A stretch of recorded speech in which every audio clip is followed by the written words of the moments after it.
Give me one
Good evening, everyone. We are waiting for our speaker to join. Once she joins, we will start our meeting.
Hello.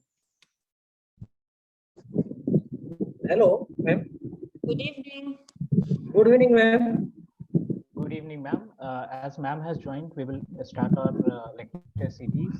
Good evening and welcome everyone in this international law lecture series organized by Center for Constitutional Rights, HRLN, and European Center for Constitutional and Human Rights.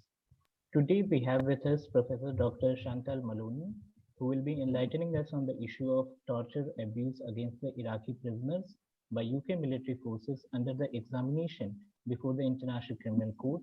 Professor Chantal Meloni is an associate professor of international criminal law and criminology at the University of Milan, Italy, and senior legal advisor to the European Center for Constitutional and Human Rights of Berlin on the issue of international crimes and accountability. She is a trained criminal lawyer admitted to the Italian bar and is included in the list of assisted counsels before the International Criminal Court. On behalf of HRLN, I welcome you, ma'am, to address this august gathering of lawyers and activists from all over India. Thank you. Hello. Thank you very much, Vishal. Can I confirm with you about the timing of this lecture? So I think I'm supposed to speak for about 40 minutes and then give some time for Q&A. Is that correct? Yes, ma'am. Actually, you have to speak for around 35 to 40 minutes, and after that, the questions will be taken, which the questions will be there in the chat box. So I request all the participants to kindly put their questions in the chat box. After the session of ma'am gets over, we will start the question and answer session. Okay, great. And so I'm very glad to be here to see you. I don't see you all because I of course, I only see the first page, but I see you are numerous participants. And I'm very glad to meet you, even if only virtually. As it was said, I have two hats, basically. I work as a professor. I teach international criminal law in the University of Milan in Italy. But I am also a senior legal advisor in the European Center for Constitutional and Human Rights, ECCHR of Berlin. Since 2015, I work there on very practical cases that involve, in particular, individual criminal responsibility, and specifically I deal with the commission of international crimes and procedures before the International Criminal Court. So this is my field of expertise. I have a background as a criminal lawyer. So my my study, my research and my book focused in particular on the mode of liability of command responsibility, which, as you maybe know, it's a very specific mode of liability in international criminal law, where senior commanders, but also civilian leaders can be held responsible for the commission of crimes by their subordinates, not for having given the order to commit the crimes, but for not having prevented the commission of the crimes, not exercising the proper control, and in case not punishing their subordinates for the crimes they committed. I mention this because in the situation that I will now briefly talk about, that is the one of the crimes committed by the UK forces, by the British forces in Iraq, command responsibility plays an important role. And so I wanted, first of all, to get, I don't know if it's possible to ask you questions, but I wanted to get an idea of how many of you have a background in international criminal law, and if I talk about the International Criminal Court and the provisions of the statute of the International Criminal Court, is this something that sounds completely abstract to you, or you actually have some basic knowledge about this, just also to understand the expectations. Maybe Vishal, maybe you want to give a feedback for the rest of the class, if someone wants to get the floor. Most of the advocates are associated with Human Rights Law Network, so they have a very basic idea of the international law and international crimes. We also have Refugee Rights Initiative, which is working in this particular domain. So yes, we have a very basic idea. So it will be better if you can start from from the beginning itself.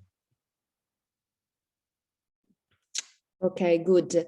So yeah, maybe just to recap very briefly the basics. So the pillars above which the International Criminal Court premises are funded. So the ICC is the first international criminal tribunal. I request everyone to kindly mute the mic. It has been the first international criminal tribunal established as a permanent and independent institution in the world. Of course, we have had in the past other international criminal tribunals, starting from after the Second World War, Nuremberg, the Tokyo Tribunal, and then we had the two important tribunals which have been established by the United Nations in 1903 and 1994, respectively, the International Criminal Tribunal for the former Yugoslavia and the International Criminal Tribunal for Rwanda. But none of these tribunals was permanent and was independent. So the International Criminal Court, which is the result of more than 50 years of international negotiations among countries in the world, has been finally become a reality in 1998 with the signature of the treaty, the Rome Statute of the International Criminal Court, which was then open to ratification. And in 2002, after the number of ratification reached 60 states, the court entered into force and started to work.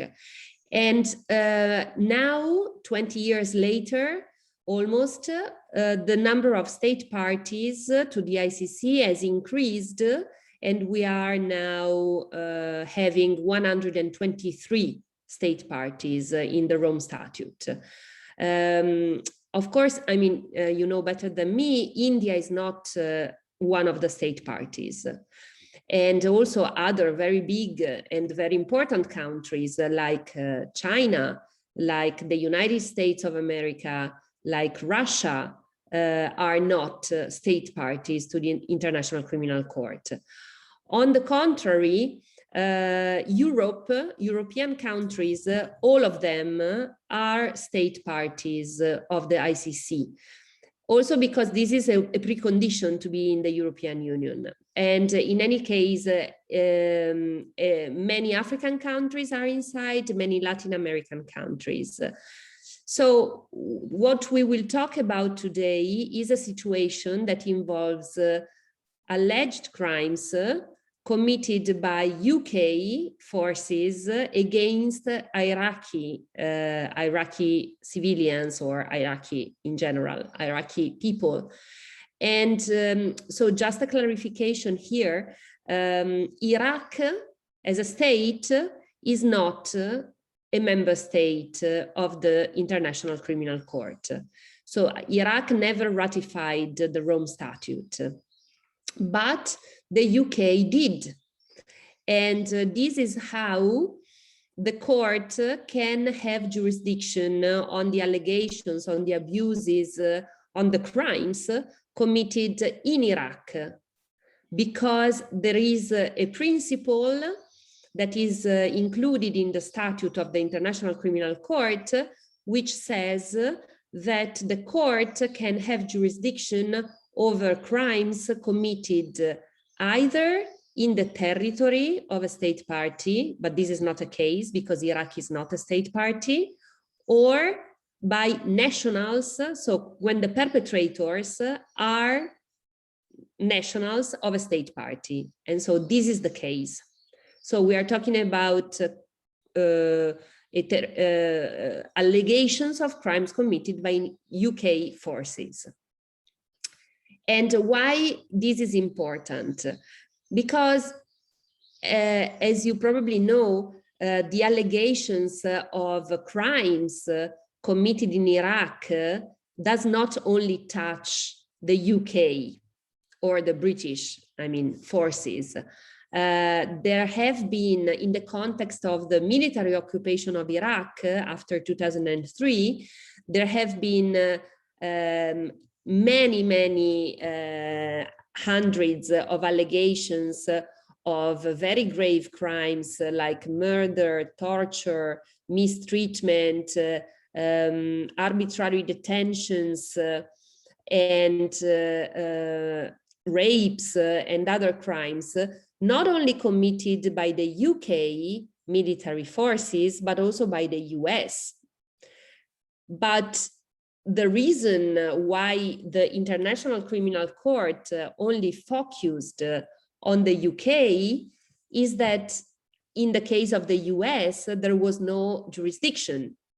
Because as I said, Iraq is not a state member, so the territorial jurisdiction wasn't a possibility, but also the US is not a state member. And so the US nationals would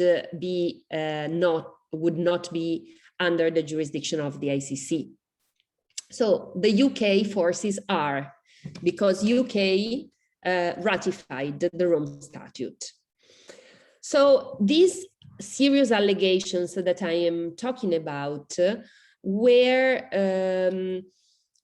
as I mentioned, in particular, when we think of the allegations of torture of detainees, of prisoners, Iraqi prisoners, were reminiscent of previous situations where similar techniques have been used, in particular after the Second World War, in other contexts by the British forces, including to suppress the Irish independent movements. And the Iraqis victims' personal testimonies and allegations were supported by incriminating material that was disclosed in public inquiries and court proceedings. And this material demonstrates that similar instances of abuse, of torture, occurred at every stage of detention and in various detention sites, both operated by the US and by the UK in Iraq, at least from 2003 till 2009. One of the very infamous cases that was brought to court was the case of Baha Mousa, which triggered a very big public inquiry in the UK. There was this Baha Mousa public inquiry, which produced a huge report after years of work of the commission in 2011. And the report of the Baha Mousa inquiry confirmed already in 2011 that it existed a systematic abuse against Iraqi prisoners, and found that British soldiers had subjected Iraqi detainees to serious gratuitous violence, also in order to enhance what it is called the shock of capture of a detainee. So you would expect that such a big public inquiry in the UK, which was conducted over the years and that became really very, very important and shocking, and that was reported very broadly also in the British media, would trigger prosecutions at the domestic level. But this didn't happen. In fact, the Baha Mousa case is basically one of the only cases that was ever brought to trial. And it was a very serious case because we are talking about Baha Mousa who died. So Baha Mousa was killed, had been detained in a British military base in Basra, and he was killed by British forces that had tortured him. So, I mean, we're talking about a very, very serious case, very serious allegations that were confirmed in a public inquiry. And this, as I was saying, was one of the only cases out of hundreds that was brought to a British court. And in this case, there was one soldier who was convicted for inhuman treatment, and he was sentenced to 1 year of imprisonment. And the charges against the other 6 defendants were dropped, were dismissed for lack of evidence. I quote you the words of the president of the Marshall Court in the Baha Mousa case, who affirmed, "None of those soldiers have been charged with any offense simply because there is no evidence against them as a result of a more or less obvious closing of ranks." So you can understand by yourself what is meant here. Of course, the military environment, it's an environment where soldiers try to protect each other and not, of course, denounce violations or even crimes that are happening in their situation. So I was telling you that there were hundreds of allegations of cases of abuse and torture, even killings, brought against British military forces in Iraq. And these have been brought to the attention of the domestic courts in the UK, but also of the International Criminal Court from the very beginning, from 2003 onwards. And so what had happened in front of the International Criminal Court? This is what I would like to focus on now in the short time that I still have, like 15 minutes or so. So the ICC, after receiving these complaints, these allegations of the grave war crimes and crimes against humanity committed in Iraq by British forces, started a process that is called preliminary examination. So the preliminary examination before the ICC is something that is not yet an investigation. It's something, as the word says, preliminary. It comes before the prosecutor decides whether to open or not an investigation. It is meant, it is a process that is meant to filter out allegations that are manifestly unfounded, that are manifestly outside the jurisdiction of the court, or that are not serious enough to be taken into consideration by the International Criminal Court. So it is basically a process which can actually last for years, as we will see, where the Office of the Prosecutor in The Hague at the ICC analyzes all the information received, the open source material, tries to corroborate the allegations, and then at the end of this process, the prosecutor decides whether she wants to open an investigation or not. So until that moment, we cannot talk about a criminal investigation yet. It's still something, so to say, informal. So this preliminary examination was immediately opened the first time back in 2004, but at that time, after 2 years, the prosecutor, which was not the same prosecutor as it is now, decided in 2006 to close the preliminary examination because he found that even if there were reasonable grounds to believe that crimes within the jurisdiction of the court had been committed, he found that they were not too many allegations. They were only few examples of killings in particular, and therefore it was not, so to say, grave enough to warrant an investigation before the International Criminal Court. So what happened after this was 2006. Is that many lawyers and groups and human rights groups tried to, of course, to revert this decision, also because many other allegations were still coming out from Iraq.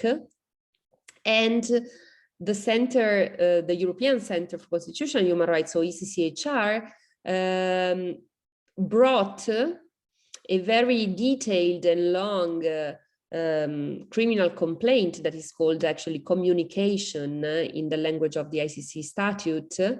So a communication to the Office of the Prosecutor, again in May 2014, and in January 2014, together with another organization which is called the Public Interest Lawyers in the UK, representing hundreds of Iraqi victims.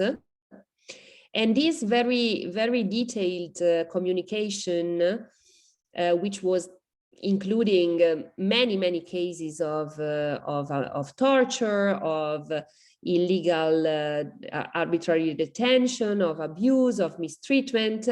This made the prosecutor decide, now it was a new prosecutor at the ICC, she decided to open again the preliminary examination.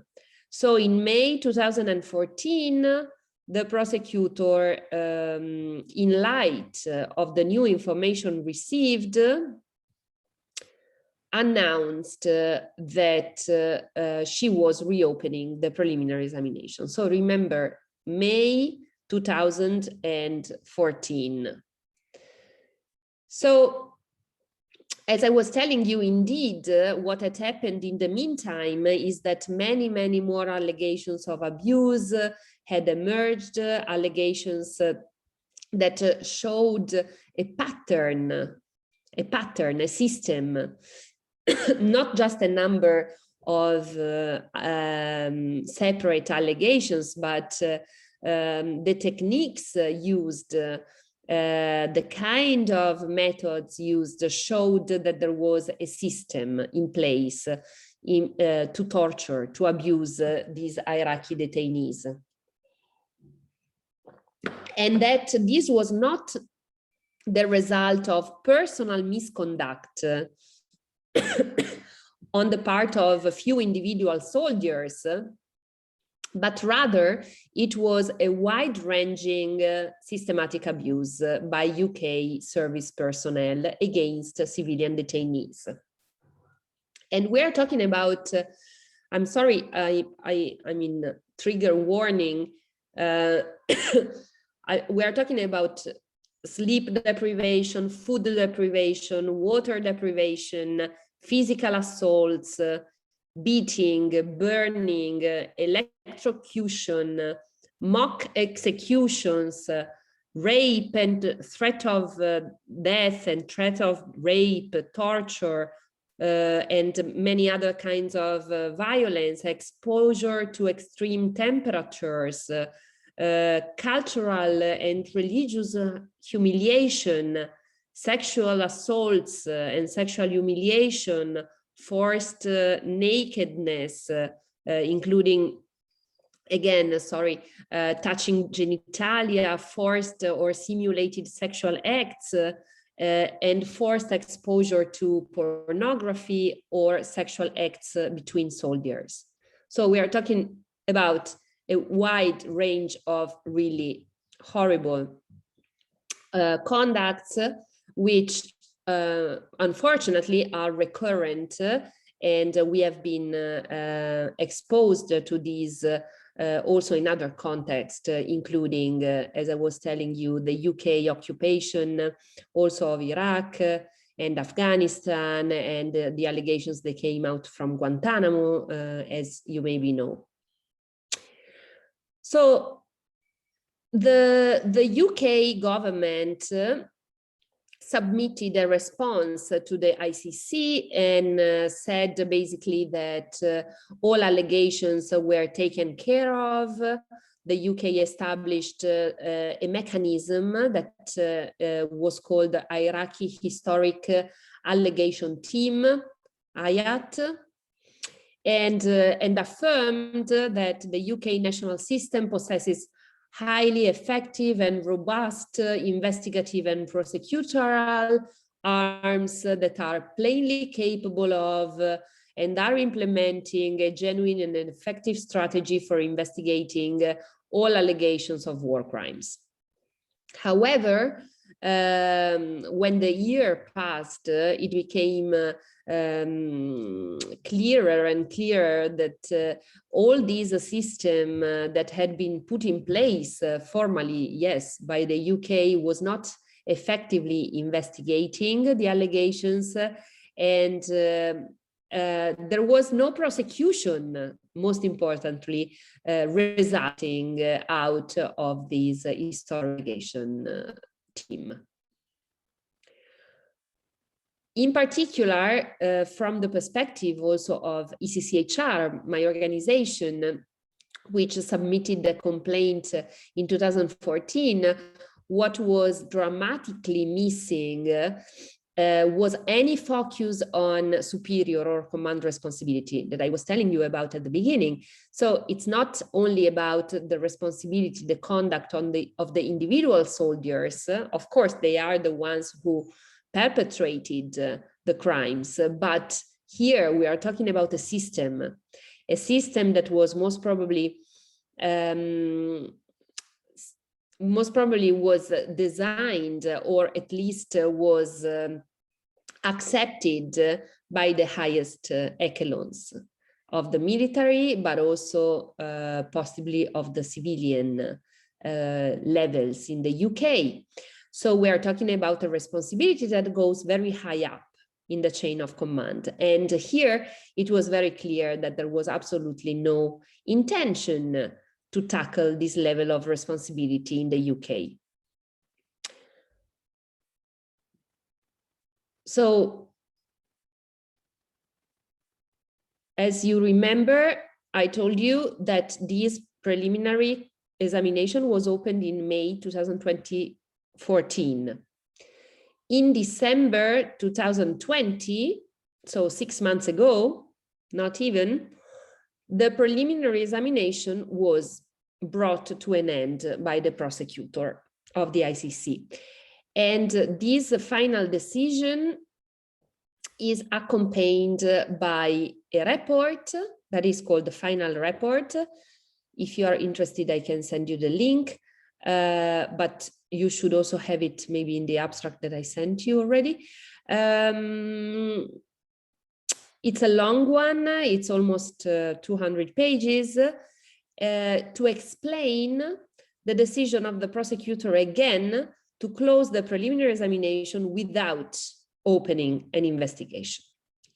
So let's take these last minutes to see why the ICC decided again not to investigate these very serious crimes.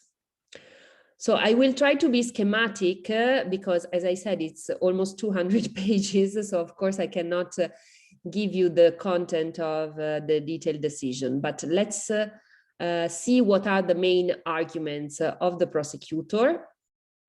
So first of all, the prosecutor found that there is a reasonable basis to believe that the various crimes under the jurisdiction of the ICC were committed by members of UK armed forces against Iraqi civilians in detention from 2003 till 2009. And in particular, the Office of the Prosecutor found a reasonable basis to believe that members of the UK committed killings, torture, inhuman treatment, outrages upon personal dignity, and also the crime of rape and other forms of sexual violence. Second, the prosecutor found that not a single case had been subjected to prosecution in the UK. The initial response of the British Army was not adequate and was vitiated by a lack of a genuine effort to carry out relevant investigations independently or impartially. The OTP noted that the outcome of the more than 10-year-long domestic process involving the examination of thousands of allegations has resulted in not one single case being submitted for prosecution. And she also said, a result that has deprived the victims of justice. Third, the prosecutor found that the allegations did not result in prosecutions in the UK does not mean that the cases were not solid, were vexatious. On the contrary, the OTP found that at most, it means that the investigators were not satisfied that there was sufficient evidence to refer the cases to prosecution. And a recurrent weakness in the cases was the lack of forensic evidence and inconsistencies within the witness testimonies, given the historical nature of the investigations.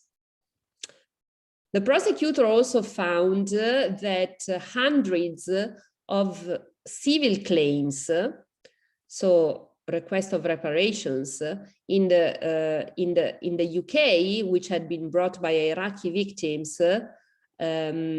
resulted in payments. So the claims were resolved in settlements or also in court, And even if the information is not publicly available, hundreds of these cases have been resulted in in big money being paid to the victims. Finally, and this is the last point, and here I conclude, the prosecutor found that cannot investigate these crimes because, in accordance to its interpretation of the Rome Statute, the UK, because they had internal mechanisms in place, like the Hayat I mentioned you before, was not unable and not unwilling to investigate these cases internally. And the prosecutor found that unless she could have evidence that the internal investigations were designed to shield the perpetrators from justice, so that they amounted to shielding, they had to be considered basically genuine or good enough to exclude the possibility for the ICC to intervene. So this was the final decision of the Office of the Prosecutor in December 2020. And of course, as you can imagine, it has been very disappointing for the victims in the first place, for us who have been followed very closely. These all preliminary examination, which I said started in 2014. And so we are here thinking of the next steps, although it is very difficult to intervene again in a situation that has been closed. But maybe here I stop and I leave it to the Q&A in case you want to understand better some of the details of this situation. So thank you. Thank you, ma'am, for this enlightening session. We have a few questions, and the first question is from Advocate Bablu. He is asking that in India, the military personnel found to be involved in the human rights violation in areas declared as disturbed under the Armed Forces Special Powers Act, AFSPA, and cannot be prosecuted without the prior sanction of the union government. Is there any need of such need for prosecution sanction in International Criminal Court or other countries' jurisdiction, if you are aware of? I am not sure I understood the question properly. Honestly, I missed the first part of it. Can you just read it again, the first part? Sure. He is asking that in India, the military personnel. The military? I cannot. Sorry, the connection is not good. Can I ask involved in the human rights? Again, I could not hear your voice. I'm sorry. So can I ask directly? Yes, yeah, sure, maybe because, sorry, the connection was not very good. Yeah, Chantal, in India, the armed forces which are found to be involved in egregious human rights violations like the one you described, rape, enforced disappearances, killings, torture, even if the investigators found that they are involved in the criminal activities, you cannot start a prosecution against them unless and until there is a sanction from the central government. And these sanctions are never given. So even if the narration of the investigation finds that they are involved in human rights violation, they still enjoy impunity because the central government do not give sanction. We are told that this is a hangover of the British law, but I was wondering, are such provision, special impunity provisions for armed forces working in conflict areas, are they protected from prosecution either in ICC or in specific domestic jurisdictions that you are aware of? So in front of the International Criminal Court, absolutely not. There is no immunity and no procedural impediment to investigate and or prosecute members of armed forces who acted in accordance to their state directives in an armed conflict. Absolutely not. At the national level, you find different solutions, but in the UK, for instance, there are several statutes, but it's not a direct ban on prosecuting or investigating military personnel. There are martial courts that deal with these. The problem is that you see it in the results, as I was telling you.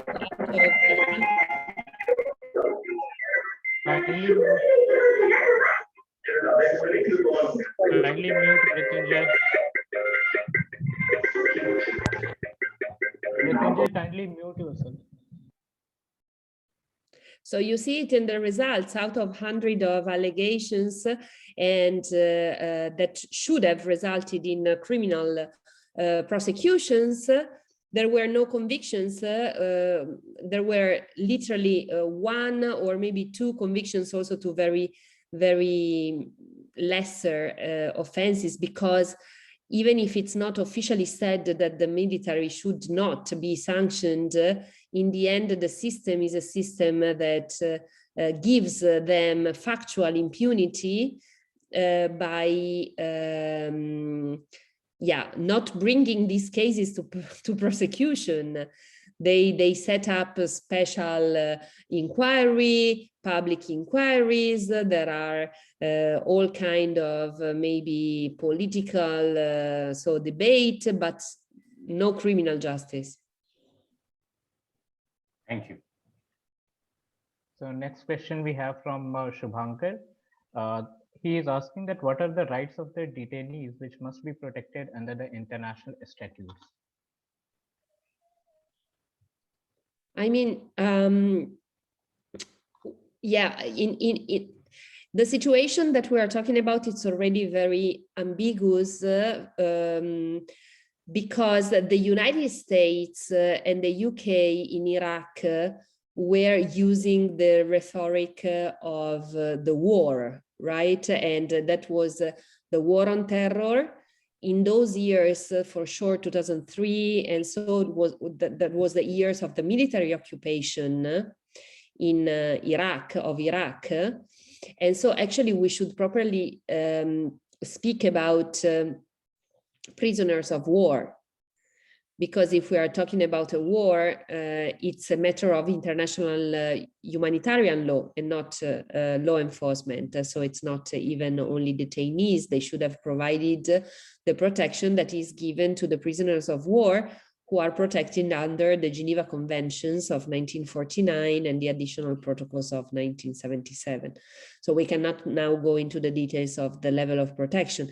If we are outside of the context of war, and so we are talking about more properly of suspected terrorists, for instance, because this was in the end what the UK and the US were doing. We're trying to find members of Al-Qaeda, right? So suspected terrorists outside the context of war should be protected as civilians, and the laws of enforcement, so human rights law has to apply. And human rights law also has even stronger level of protection for detainees, of course, who are entitled to a number of rights. But in any case, a part of the protection afforded on detainees or prisoners of war, there are cogent, use cogents provisions in international law that prohibit and criminalize torture in any context, with no exception. Torture can never be excused, not in a conflict, not outside the conflict, not to get information from a suspected terrorist. So, of course, murder in this context of detention. But everything that has been done there with the excuse of fighting terror and finding terrorists is prohibited under international law. So the next question we have from Advocate Ritu. She is asking that in case ICC decides to investigate into a case, after preliminary investigation is over, what is the rate of prosecution? Has any prosecution been done till date? Sorry again, the last part. She is asking about the prosecution, if any, has been done by ICC till date, after the preliminary investigation is over, and what is the rate of prosecution in the ICC? In general, what is the question about in general, or? I don't understand the question. See, in case International Criminal Court decides to investigate into a case, after the preliminary investigation is over, what is the rate of prosecution? Has any prosecution been done till date by the International Criminal Court? Ah, yeah, of course, but not in this case, because I told you. She is asking in general. You want to know if the ICC ever prosecuted anyone? Yeah, what is the rate? I mean, if there is a conflict between two countries, how often does ICC intervene, and do they really, you know? Yeah, I mean, of course, it's not possible to talk in terms of rate, because there is a number of situations that have been under preliminary examination, and they don't, I mean, they are not absolute numbers. And there is a number of prosecutions that have been also completed by the ICC. The ICC is working since 2002, and it has worked in a number of situations from Uganda, Democratic Republic of Congo, to the Sudan, Darfur. Now it has an open investigation in Afghanistan regarding also crimes committed by not only the Taliban, by the US. It has an open investigation in Palestine, Israel. It has an ongoing forever preliminary examination in Colombia, several others in Venezuela, in other countries. And in Libya, there has been a number of cases resulting from some of these situations. Some of them resulted in convictions. Others has been also now adjudicated in appeal. Some of the defendants are now accused and they are in jail, serving long terms of detention. Some others have been acquitted. It's impossible to give a statistic, but I would encourage you to go on the website of the ICC. You will see all the situations where the court is active. No. Amrita, kindly mute yourself.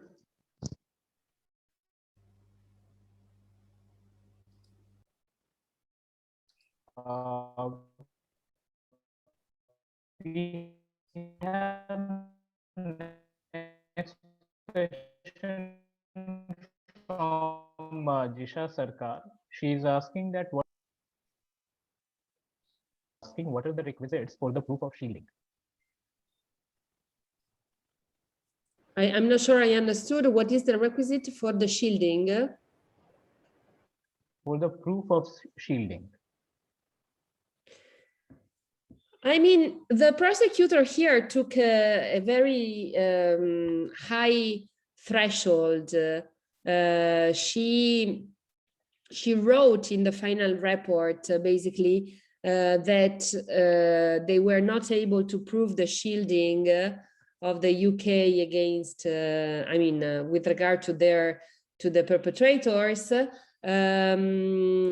and they seemingly adopted a high threshold that would be the same threshold basically to prove the commission of a crime at trial, which is, in our view, completely wrong.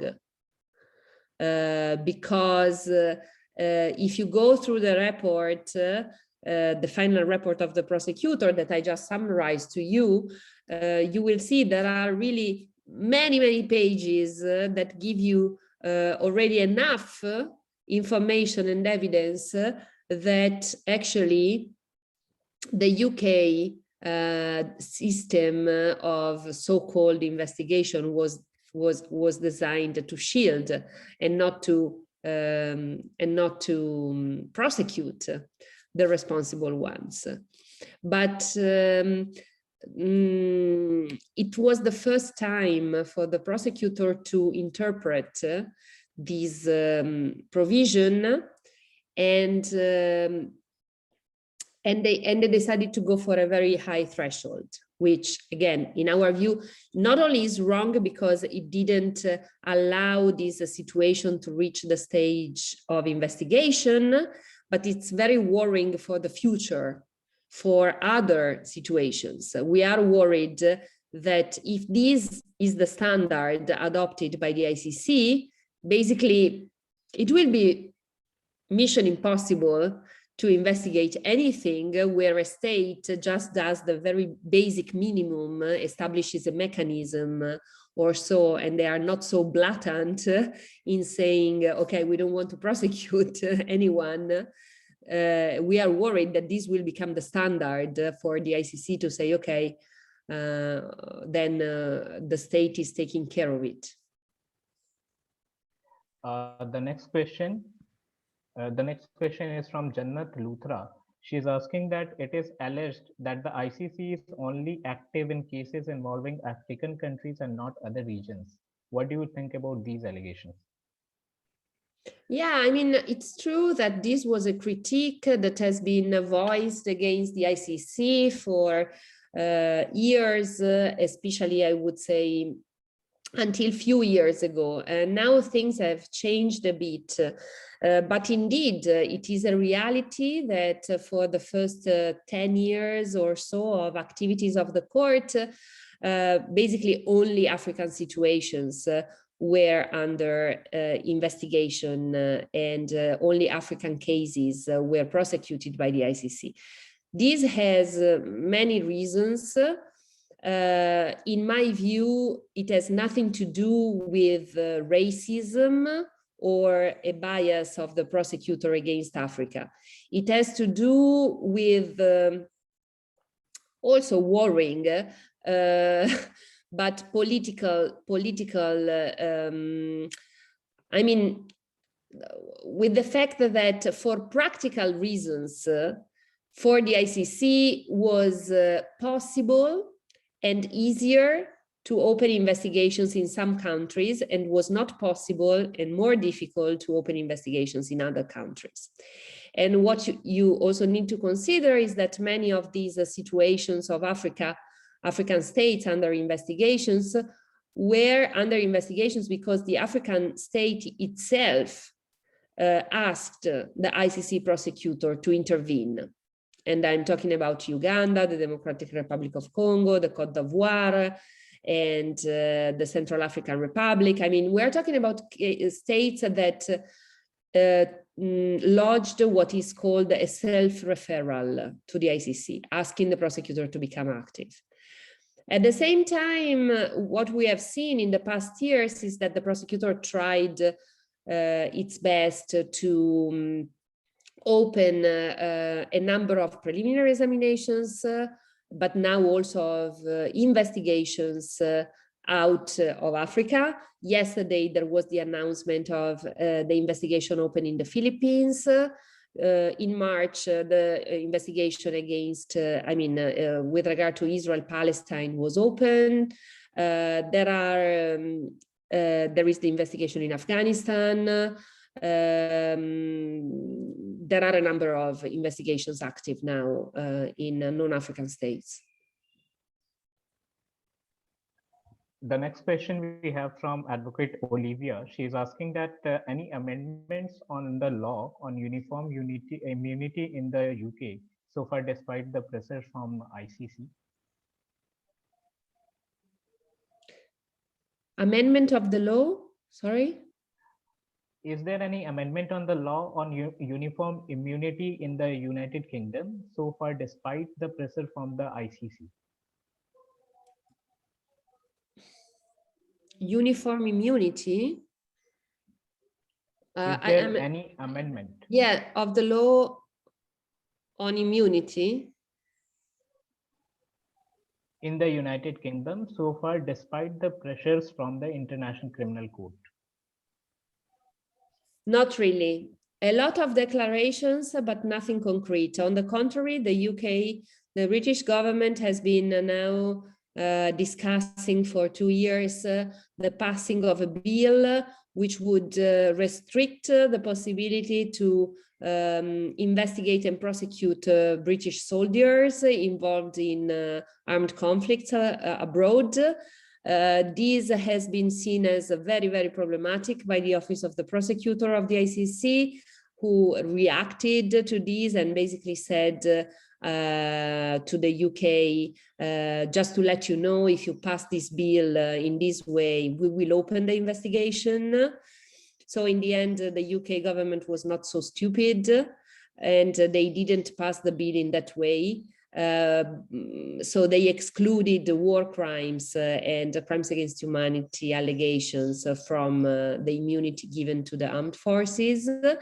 But still, you know, apart from declarations of principle or statements, we don't see a genuine will at the state level to deal with these very serious allegations. If you want, this is unsurprising. It happens basically in most of the states in the world, especially if you are a big formal colonial power and you don't want to open the doors to all these cases. This is not surprising, right?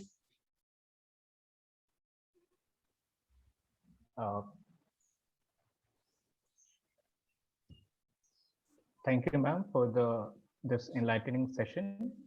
And I guess all the questions are over now.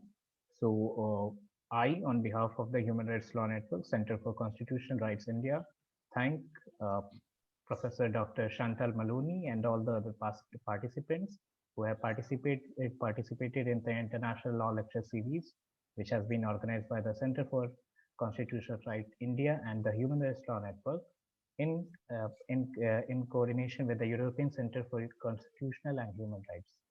So I thank everyone for participating in this lecture, and we hope to see you soon in the other International Law Lecture Series, which will be coming forth.